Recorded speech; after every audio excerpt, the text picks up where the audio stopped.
Casimiro nagpapapansin na naman kay Inoue.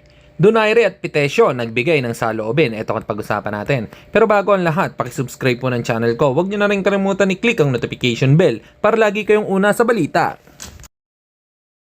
Pag-usapan nga natin mga kaboxing matapos ang maging laban ni Nonito Donaire Jr. kay Seiya Tsutsumi at natalo ito via split decision ay madami ang umalma sa huling hurado dahil sobrang baba na score ang binigay kay Donaire. Ayon nga sa press con ay nabanggit ni Donaire Jr. na panalo siya at lamang siya ng 2 rounds.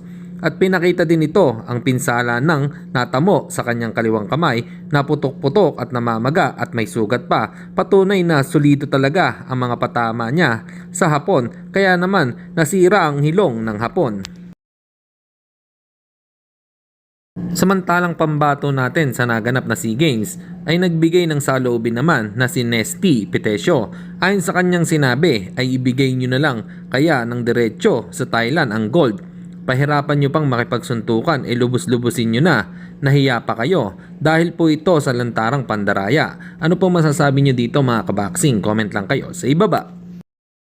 At sa kabilang balita naman tayo mga kaboxing, Janrel Cuadrolas Casimiro. Binanata na naman itong si Japanese monster Naoya Inoue.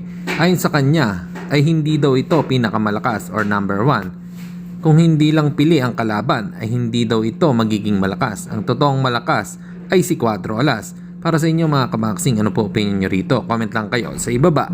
At sa palagay nyo, pansinin kaya ito ni Japanese monster Naoya Inoue? Hanggang dito na lang muna ang ating balita.